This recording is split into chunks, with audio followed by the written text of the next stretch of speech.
வணக்கம் நண்பர்களே, எல்லாரும் எப்படி இருக்கீங்க? நம்ம ராண்டி ஆர்டன் இன்னைக்கு ஃப்ரைடே நைட் ஸ்மெண்டோல என்ன பேசினாரு அப்படிங்கிறத பற்றி பார்க்கலாம். ராண்டி ஆர்டன் அரங்கத்துக்குள்ளே வந்த உடனே பார்த்தீங்கன்னா பல ஃபேன்ஸ் வந்து பூ பண்ணுவாங்கன்னு பார்த்தா ஷேர் பண்ணுறாங்க. ராண்டி ஆர்டனுக்கே டவுட்டு, என்னடா அது நம்ம ஹீல் கேரக்டர் பண்ணுறோமா ஃபேஸ் கேரக்டர் பண்ணுறோமான்னு. அரங்கத்துக்குள்ளே வந்த உடனே ஒரு சேரை போட்டு அந்த இடத்துல பார்த்தீங்கன்னா உட்காடுறாரு. இதே நாள் எனக்கு ரொம்ப வருஷத்துக்கு முன்னாடி ஞாபகம் இருக்குது. இதே வைப்பர் இந்த இடத்துக்கு வரும்போது நீங்களாம் என்ன பண்ணுவீங்கன்னு. ஆனால் இது கொஞ்சம் டிஃப்ரெண்ட்டாக இருக்குது. ஏன்னா நான் வரும்போது சம்திங் சில பேர் வந்து என்னுடைய ஃபோட்டோ வச்சுருந்தீங்க. Look at me Randy Orton, happy birthday to me Randy Orton அப்படிங்கிற மாதிரி சில பேர் வந்து போஸ்டர் போட்டிருந்தீங்க. இதெல்லாம் பார்க்கும்போது நான் என்ன சொல்கிறது அப்படின்னு தெரியல. பட் ஆனால் ஐ ஹேட் யுவர் வாய்ஸ். அதாவது எனக்கு ஒரு வாய்ஸ் வந்து இப்போ பிடிக்க மாட்டேங்குது. அதுதான் கோடி ரோட்ஸ். எனக்குள்ள ஒரு வாய்ஸ் போயிட்டே இருக்குது, ஏன் இப்படிலாம் பண்ணேன்னு. பட் நான் ஒன்று மனசுக்குள்ளே நினைக்கிறதுக்கு முன்னாடி இன்னொருத்தன் வந்து என் மனசுக்குள்ளே பேசிக்கிட்டே இருக்கான். அது வேறு யாருமே கிடையாது, த வைப்பர்.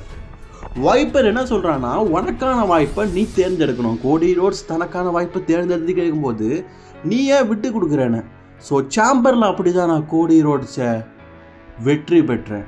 சரி, ட்ரூ கூட மோதுறோம், வைப்பர் தேவையில்லைன்னு சொல்லிட்டு நான் உள்ளுக்குள்ளேயே ஒரு சிறைச்சாலை மாதிரி போட்டு வச்சேன்.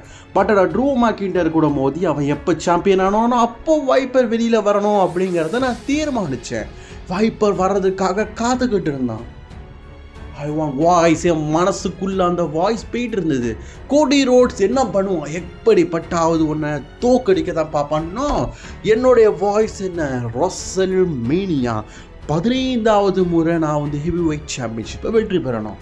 அதுக்காக நான் தான் எந்த எக்ஸ்ட்ரீம் லெவலுக்கும் போகணும். மற்றவங்களை பற்றி கவலைப்படக்கூடாது.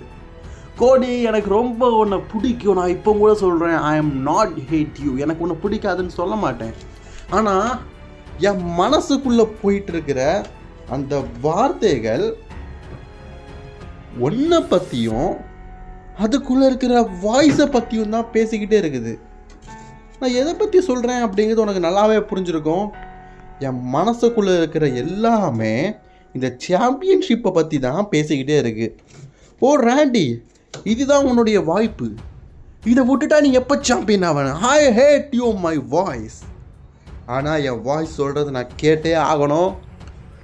இந்த வருடம் ரசல் மேனியாவில் த வைப்பர் அரங்கத்தை விட்டு போகும்போது கண்டிப்பாக சாம்பியனாக தான் இருக்கணும் அப்படிங்கிறது என் வாய்ஸ் சொல்லுது. அதுக்காக நான் எந்த எக்ஸ்ட்ரீம் லெவலுக்கும் போவேன். கோடி, நான் சொல்கிறேன், ஐ லவ் யூ, எனக்கு ஒன்று பிடிக்கும். But I hate you for now. இப்போ ஒன்று எனக்கு பிடிக்காது. காரணம், எனக்கு தேவையான டைட்டில் வாங்கிட்டு இருக்குது. ரசல் மேனியாவில் நான் இந்த அரங்கத்தை விட்டு போகும்போது என்னுடைய ஷோல்டரில் டைட்டில் இருக்கும். நான் 15 டைம் சாம்பியன் ஆகிட்டு தான் இந்த இடத்த விட்டு போவேன் அப்படிங்கிற மாதிரி அட்டேட்டர் சொல்லியிருக்கிறாரு. அண்ட் காய்ஸ், இன்றைக்கி ரம்ஜான் உங்களுக்கு தெரியும். நான் தொழுகை போவேன். தொழுகை போயிட்டு வந்து தான் ஸ்மார்ட் தொழுகை போடுறதுனால கொஞ்சம் லேட் ஆகும். சரிங்களா, அதை இன்ஃபார்ம் பண்ணிக்கிறேன். சரி, இந்த வீடியோ பிடிச்சி நான் நெக்ஸ்ட் பண்ணுவாங்க. தொழுகை பார்க்க சப்ஸ்கிரைப் பண்ணிக்கோங்க.